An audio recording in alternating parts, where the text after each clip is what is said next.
Padahal jangan-jangan kesepian itu mengajak apa? Sang roh bilang, di kehidupan masa lalu kamu penuh keramaian. Sekarang ku buat kamu kesepian supaya apa? Supaya ngomongnya ke aku. Oke. Siapa tahu, kita nggak pernah tahu kan. Dulu nggak pernah belajar chat talk, di kehidupan terdahulu nggak pernah ngomong sama aku. Udah, daripada kamu terus-menerus nyari keluar, jangan ngobrol sama orang lain di luar, aku kasih kamu momen kesepian supaya kamu ketemu sama aku di dalam. Saya dulu pernah mengalami sebuah rasa kehilangan yang luar biasa, Kang Abu. Kehilangan yang luar biasa, itu kehilangan kepercayaan pada apapun yang saya ceritakan. Saya bilang begini, Tuhan, aku gak percaya lagi sama kamu. Aku bahkan tidak percaya pada para dewa, tidak percaya pada leluhur, tidak percaya pada apapun. Bahkan aku tidak lagi mau percaya pada diriku sendiri. Saya bilang begitu, Kang Abu. Tiba-tiba hening kosong, dan saya diam dalam kemarahan ini, Kang Abu. Yang namanya kita nggak mau lagi percaya, merasa ditipu kan marah namanya. Aku nggak percaya lagi sama Tuhan. Kalau engkau menyebut dirimu atau disebut dirimu adalah dalam wujud ini datang, akan kutanya. Yang datang itu dalam wujud apapun, seseram apapun akan kutanya. Kalau dia nggak bisa, berarti itu bukan kamu.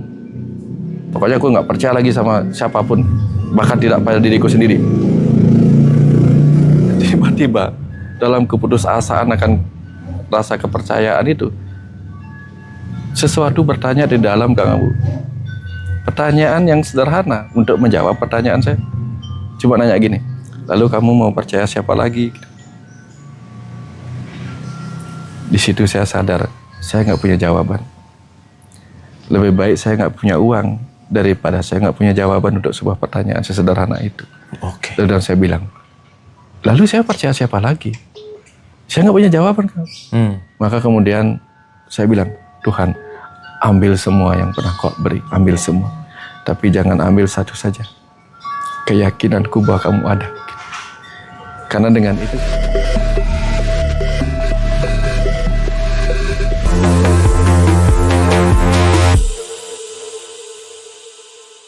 Oke, kita ngerti ini kita ya Pak ya. Ya. Kan depat pawayan, kan depat saya ini yang nonton nih ya di berapa, 1.500 orang lah, ini berapa 100 macam-macam nih ya. Ini semua yang nonton kan depat yang sama gitu. Sehingga mengkerucut menjadi sebuah fanatisme. Bahwa kamu orang lain, aku orang lain, di identitas berbeda, aku mendapatkan stigma bahwa aku yang paling baik, paling surga, kamu neraka, maka aku lebih baik dari kamu. Itu startingnya dari mana sih Pak? Oke. Kalau Kang Abu dengar kata kecap, yang Kang Abu ingat kecap apa aja? Mereknya maksudnya? Bukan. Kecap manis. Kecap asin, kecap manis. Oke. Kalau pingin yang agak enak, kalau sate temennya kecap apa? Manis. Kalau apa yang lain kecap asin. Bubur lah kecap asin. Bubur kecap asin gitu. Nggak ada masalah toh? Minta dong kecap manisnya. Begitu. Tapi begitu muncul merek. Kecap nomor 1 mulai. Jadi urusannya merek ya Pak ya? Kalau merek urusannya dagang nanti ujungnya. Nah, namanya dagang, marketing gitu. Marketing. Ya, padahal yang dijual juga kecap manis, kecap asin. Begitu merek. Kecapku nomor 1. Oke. Menarik. Iya, bener Pak. Nah, di situ mulai benturan. Oke. Ya enggak? Betul Pak. Kalau sekarang cuma ngomongin kecap manis, kecap asin, selesai. Udah merek A, merek B, mau sama-sama kecap manis, langsung punya strata. Ya, strata. Ini lebih baik. Ini aku lebih duluan. Pabrik kecap manis ini berdiri nomor 1. Dia sudah berpengalaman bla bla bla. Iya, benar. Sudah diteliti, Balai POM dan sebagainya. Ini belum. Iya. Sertifikat halal. Kulkas juga sekarang ada sertifikat halal Pak, jangan salah. Oh ya? Iya, kulkas ada halalnya gitu. Nah, merek lah ya, balik lagi. Tapi Pak maaf ya, tadi saya jadi ingat si merek ini juga berkaitan sama kasta.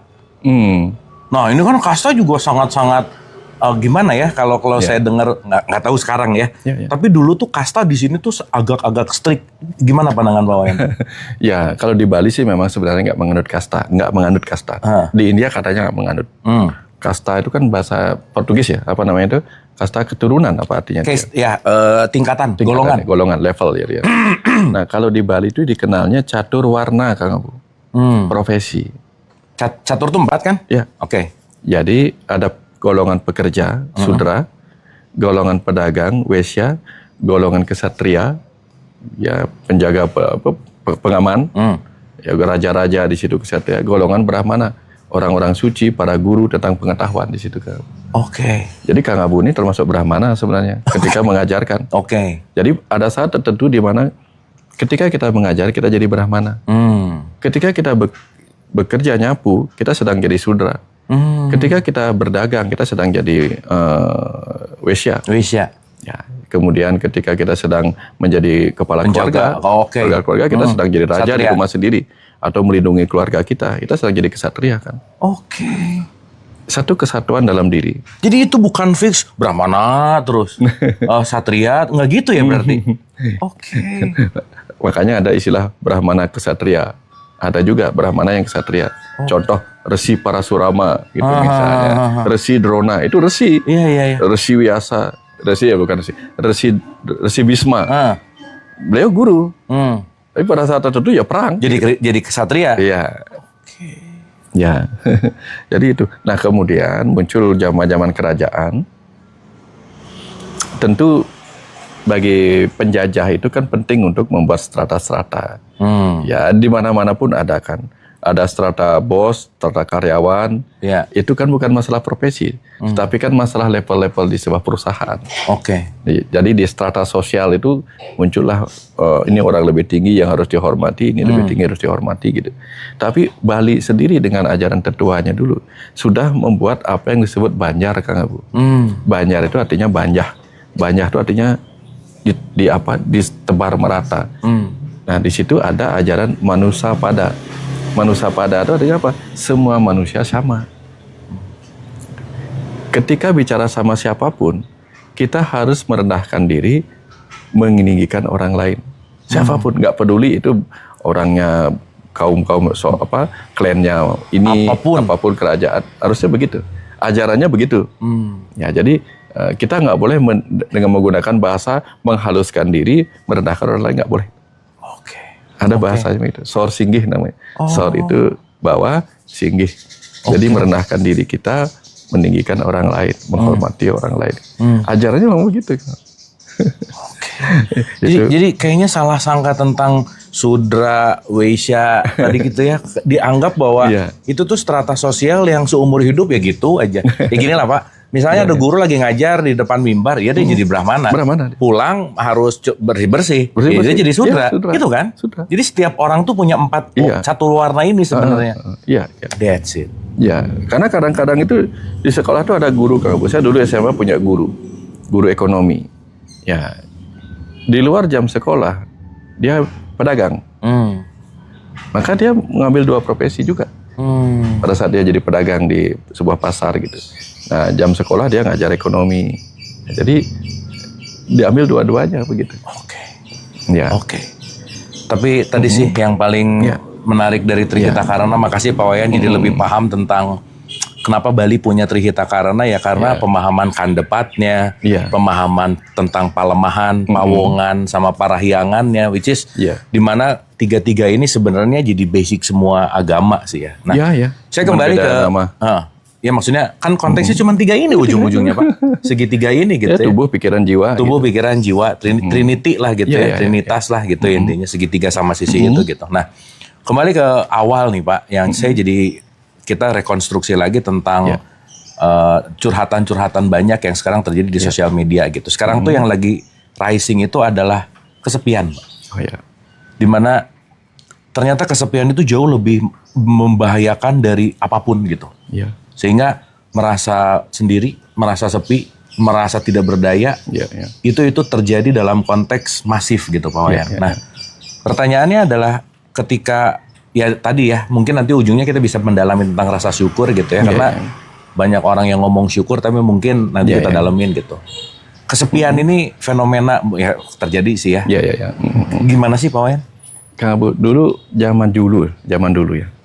Orang kalau mau belajar ilmu tingkat tinggi itu, yang dia lakukan adalah belajar sepi dalam keramaian, belajar ramai dalam sepi. Jadi dia pergi ke tengah hutan kan sepi itu. Tapi dia menikmati keramaian sepinya itu. Atau dia pergi ke tempat ramai hanya untuk dia menjadi pengamat. Kalau dia menjadi pengamat dengan keramaian kan sepi dalam keramaian. Betul. Nah, dulu itu ilmu tinggi. Sekarang itu ilmu menyedihkan. Karena ketika teman lagi teman-teman rame, dia bukan sepi dalam keramaian, tapi apa? Kesepian dalam keramaian. Kesepian, benar Pak? Ya, kesepian. Benar. Ya. Nah, penyebabnya adalah dia tidak tahu bagaimana menerima suasana kehidupan ini. Kalau kita nggak bisa menerima keadaan diri kita, keadaan di luar diri kita, maka kita bingung apa yang kita cari. Orang yang merasa sepi itu kan ketika mereka merasa kosong, Kang Bu. Akhirnya mereka nggak sadar di sekitar mereka ada orang yang bisa diajak ngobrol. Ya, tapi sekarang orang banyak ngobrol dengan gadget kan. Tuh. Dengan gadget gitu. Bahkan saya sering ngumpul sama teman-teman kan. Ini lucu-lucuan kan. Ngobrol sama teman di pantai. Tiba-tiba ada momen di mana semua lagi pegang HP. Saya juga ikut pegang HP sambil gini. Sambil nanya, yang nomor 3 apa ya? C apa B gitu. Pura-pura aja kita lagi ujian rame-rame. Langsung mereka sadar, oh ya gitu. Langsung HP ngobrol lagi. Ya, sampai segitunya kamu. Sampai segitunya. Tapi nggak apa-apa sih, bukan masalah ya. Apa sih bedanya dengan dulu? Kita ada di perpustakaan rame-rame tapi semua orang lagi baca-baca. Iya. Cuman sekarang baca dan dengarnya lewat HP, dulu baca dan dengarnya lewat buku gitu aja sih sebenarnya. Nah, ketika orang meditasi juga mereka ngumpul tapi diam dengan dirinya sendiri kan. Betul. Sama-sama nggak ngomong kan. Betul. Tapi itu kita sebut sesuatu yang wah ini jangan, ini lagi latihan meditasi gitu. Kenapa kalau orang ngumpul pakai HP dan sama-sama diam dengan HP-nya kita nggak sebut latihan meditasi? Semua tentang cara kita memandang, Kang. Betul. Dan sebaiknya kita nggak menjudge apapun. Siapa tahu lagi menikmati. Kadang HP itu nggak selalu jelek. Di Bali dulu ada orang kalau lagi harus jaga malam, Kang Bu. Ada orang kematian kan. Mereka sepi dalam keramaian, Kang Bu. Obrolan sudah habis kan. Jadi mereka bengong gini semua, Kang Bu. Nunggu pagi hari kan. Bengong aja gini. Tidur nggak enak. Diam aja gini. Mikir apa. Sebagian main catur gitu kan. Ketika mereka main catur pun mereka fokusnya pada catur. Kalau sekarang kan ada gadget lah. Jadi selalu ada positif negatifnya, Kang Bu. Yeah. Tapi pada orang yang lupa bahwa ada saat kita pakai gadget, ada saat kita pakai manusia live gitu. Nah ini yang sering merasa kesepian. Gadget yang nggak dipegang, sama teman-teman juga nggak ngomong. Nah ini masalah. Di situ biasanya muncul nggak ada yang peduli denganku. Nah itu, ketika muncul nggak ada yang peduli denganku, mereka sibuk dengan dunianya masing-masing. Di situ mereka merasa kesepian. Nggak ada yang mau mendengarkanku. Gitu. Kan orang butuh didengar, kan, Bu. Itu yang membuat kita merasa sepi gitu. Bayangkan misalnya, kita punya follower 100 juta follower di YouTube, di Facebook follower 100 juta gitu. Misalnya, di TikTok 100 juta. Begitu kita live nggak ada yang dengerin, kan kesepian juga rasanya. Taunya robot semua ya. Robot semua. Bot. Iya. Nah itu contoh bagaimana ketika kita merasa nggak ada yang peduli dengan kita, di situ kesepian pelan-pelan muncul, kamu. Semakin kita nggak mau didengar, semakin bahaya. Makanya saya sama anak itu, ketika anak saya datang di sekolah pengen ngobrol, yang saya lakukan apa? Taruh HP, saya dengerin. Supaya dia ngerti bahwa apa? Ketika ada orang bicara, mendengarkan orang bicara jauh lebih penting daripada ini. Oke. Itu yang saya ajarkan. Sehingga apa? Itu diajarkan ya Pak, ya? Bukan diceramahkan. Bukan, ya? Saya ajarkan. Biar dia ngerti. Sehingga di situ kemudian anak saya juga begitu. Pas saya lagi bicara, dia nggak ini. Kalau dia pingin sesuatu, saya lagi bicara, dia mungkin hanya lewat memberi tanda. Nggak ngomong. Beri tanda. Supaya saya menghentikan sendiri. Sebentar ya. Adik mau apa? Gitu. Baru dia bicara. Nah dia paham bahwa ketika saya bicara nggak boleh dipotong, karena saya juga nggak pernah potong dia bicara, diamin gitu, dengerin aja, supaya dia nggak merasa orang nggak dengar. Nah kalau seluruh dunia nggak mendengar dia, setidak-tidaknya ada bapaknya mendengarnya. Tapi yang kenyataan sekarang apa? Semua orang tidak mendengarnya, bahkan dia tidak mendengar dirinya sendiri. Oke. Betul nggak, Kang? Betul, Pak. Self-talk nggak pernah. Betul. Nah, ketika yang terakhir pun yaitu dirinya sendiri nggak mau pernah mendengar dirinya, benar-benar lah kesepian. Oke. Akhirnya sang roh begini, kamu pun sebagai pikiran nggak mau mendengarkan aku pulang aja deh. maka dia mengakhiri hidupnya. Kenapa? Karena dalam hidup ini dia setidaknya bertambah 2 orang. 1 tubuhnya, 2 pikirannya. Ketika sang roh nggak didengar juga oleh tubuhnya, nggak didengar juga oleh pikirannya, apalagi yang di luarnya. Ngapain juga dia ke sini? Oke. Maka dia pergi. Oke. Oke sih Pak. Atau si pikiran pengen didengar apa yang ingin dia ekspresikan. Nggak ada yang mau dengar di luar. Di dalam diri dia nggak terlatih untuk bicara dengan dirinya sendiri. Tubuhnya nggak mendengarnya, si hati nurani nggak mendengarnya dan dia nggak mendengarnya. Kemudian yang dia dengar si ego. Oke. Udahlah, hidup ini nggak ada gunanya. Semua juga orang akan pulang gitu. Mau duluan belakangan aja.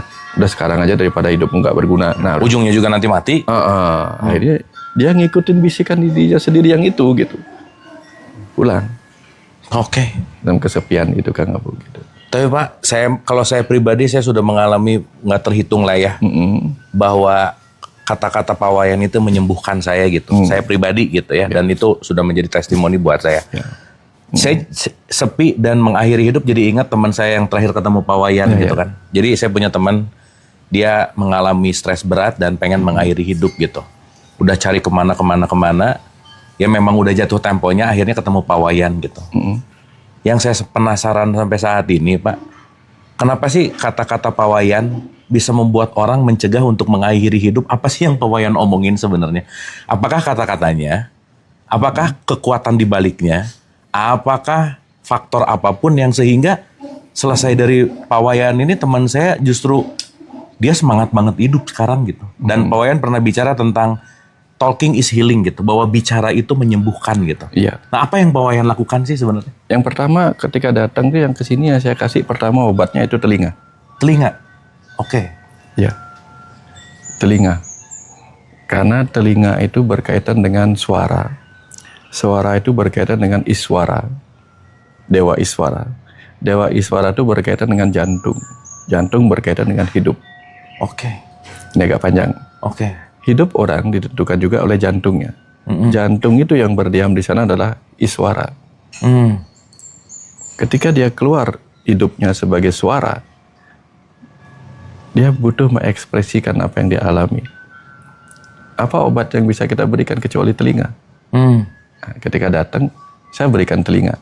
Saya berikan telinga, kemudian saya ajak dia memahami perjalanan hidupnya. Ketika dia melihat apa yang tadinya tidak terlihat, disitulah, nah, Buddha itu mengajarkan pandangan benar. Buddha itu akal budi. Jadi kalau akal budinya hidup, maka dia bisa melihat dengan benar. Kalau diajak melihat dengan benar, maka akal budinya hidup. Maka dia tercerahkan. Betul. Nah, waktu di situ dia cerita tentang hidupnya, lalu saya ajak melihat dengan pandangan yang benar. Tiba-tiba akal budinya hidup. Oh iya ya. Oh iya ya. Begitu dia bilang oh iya ya, akal budinya langsung hidup. Maaf potong Pak Iwan. Berarti itu sedikit memindahkan sudut pandang aja sebenarnya. Iya. Itu kan? Iya. Sudut pandang. Seperti kita durian dan kelembutan di dalam itu tadi kan. Aku nggak suka sama durian ya, nggak usah suka sama durian. Yang penting suka sama isinya. Durian itu menyakitkan, ketimpa juga sakit gitu. Tapi isinya kan enak. Gitu. Nah, kita kan kebanyakan tidak ketemu isi karena fokus pada kulitnya. Oke. Itu gara-gara kita fokus pada kulitnya, jadi kita nggak ketemu apa yang terjadi di dalamnya. Makanya di Kristen kan diajarkan untuk, sering Kang Abu cerita juga kan, bagaimana Yesus menyembuhkan orang sakit kulit gitu. Tuh. Kan seperti diceritakan oleh Ayah Saiful Karim juga. Tuh. Sembuhkan kulitnya supaya apa? Supaya kita nggak melulu ngelihat kulit aja. Betul. Itu kan bukan ngomongin skincare. Skincare. Bukan ngomongin ini gitu. Iya. Ya, ada sesuatu di balik itu gitu. Kalau suka makan rambutan, jangan makan kulitnya yang ada rambutnya. Hanya gara-gara itulah yang menyebabkan dia disebut rambutan. Makan isinya yang nggak ada rambutnya gitu. Bagus. Bener. Jangan sampai makan durian, mentang-mentang namanya durian, yang dimakan durinya ya. Gitu. Jangan gitu. Oke. Yang tetap ya semua isinya yang dimakan. Jadi alam itu memang aneh-aneh. Ketika dia disebut durian, kenapa sih harus berduri? Pohonnya tinggi, Kang Abu. Pohonnya tinggi, buahnya sangat lembut, Kang Abu, tahu kan? Kalau jatuh dari ketinggian, hancur nggak dia? Hancur buahnya yang lembut itu. Maka disimpanlah dia dalam buah yang berduri supaya tegangan permukaannya menyebar. Kalau jatuh, yang kebentur itu bedalah. Nah, rambutan juga sama.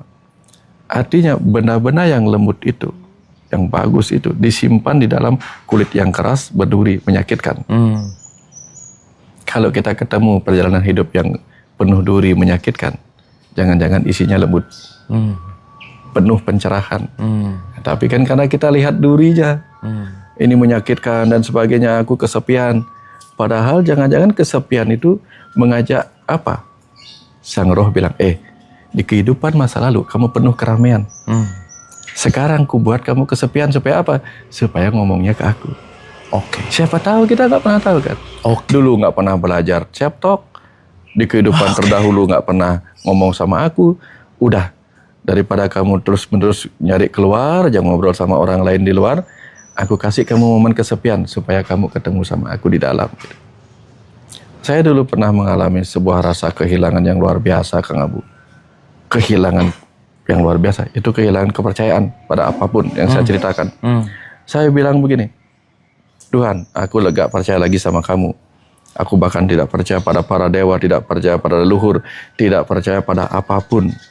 Bahkan aku tidak lagi mau percaya pada diriku sendiri. Saya bilang begitu, Kang Abu. Tiba-tiba hening kosong, dan saya diam dalam kemarahan ini, Kang Abu. Yang namanya kita nggak mau lagi percaya, merasa ditipu kan marah namanya. Aku nggak percaya lagi sama Tuhan. Kalau engkau menyebut dirimu atau disebut dirimu adalah dalam wujud ini datang, akan kutanya. Yang datang itu dalam wujud apapun, seseram apapun akan kutanya. Kalau dia nggak bisa, berarti itu bukan kamu.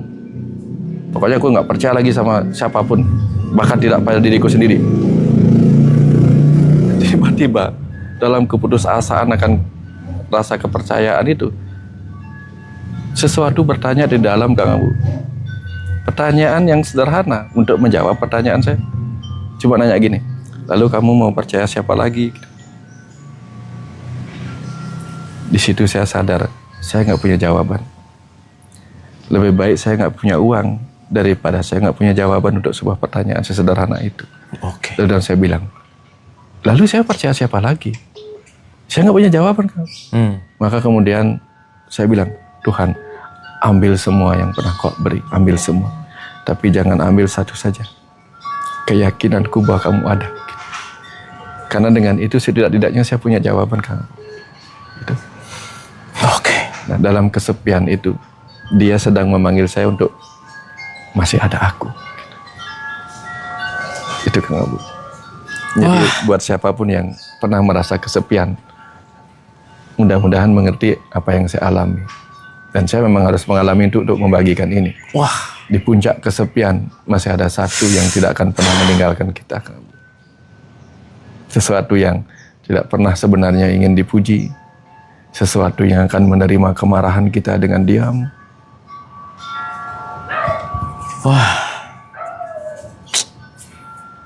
Makasih, Pak. Ini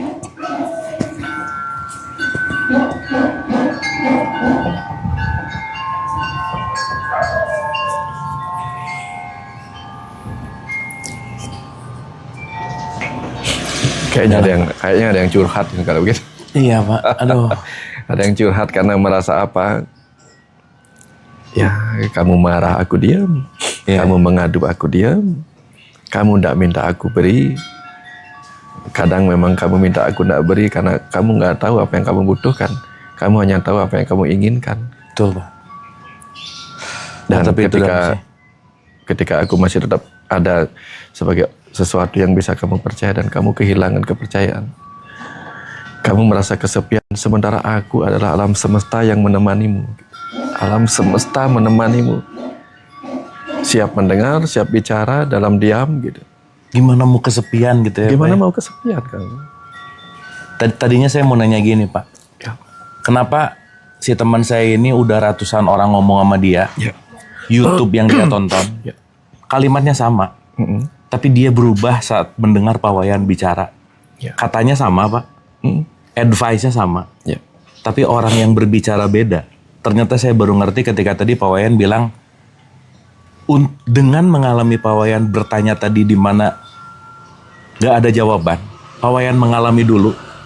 Setelah Pak Wayan melampaui itu, maka kata-kata Pak Wayan yang akan menjadi energi buat orang ini. Gitu gak sih Pak Wayan? Ya kan? Ya, karena pada saat seperti itu Kang Abu, saya nggak punya apa-apa untuk menguatkan dia kecuali cinta Kang Abu. Cinta yang bukan milik saya. Cinta yang dimiliki oleh Ayah Ibu semesta. Wah, dalam Pak. Jadi penyembuhan datang ketika iswara ya Pak ya. Kita mempersiapkan atau kita menyediakan pendengaran kita untuk mau mendengar. Dengan iswara itu menciptakan cinta dan penyembuhan terjadi di situ gitu ya. Makanya Faras mempunyai sebuah slogan Kang. Faras itu Pak Putun mendapatkan sebuah pesan bahwa Faras itu menyembuhkan bukan dengan obatnya, tapi dengan cara menemani, membersamai itu. Jadi kesembuhan, kekuatan itu tidak perlu dilakukan dengan cara yang aneh-aneh. Cukup menemani, membersamai. Tidak bisa menemani dengan pengetahuan, cukup menemani dengan telinga yang terbuka untuk mendengarkan. Itu sih Kang Abu. Wah, Suksma Guru. Ya. Oke, teman-teman selalu ya sama Pak Wayan. Bentar, teman-teman di Zoom masih oke nggak? Ini kok kayak mati. Oke dah. Selalu ngerasa ya mungkin ya. Ya beda sih ya Pak Wayan ngomong di Zoom. Kalau saya di Zoom ngelihat layar sama gini tuh emang beda ya. Dan aduh susah ngomong jadinya ya. Jadi seenggaknya apa yang sering saya omongin juga sih Pak Wayan, bahwa pertanyaannya hilang gitu Pak. Setelah tadi Bapak memaparkan, meskipun saya selalu menyadari ya gitu bahwa poinnya bukan pada kata-katanya, tapi tadi terakhir sih. Tidak ada apa-apa lagi selain cinta gitu ya Pak Wayan.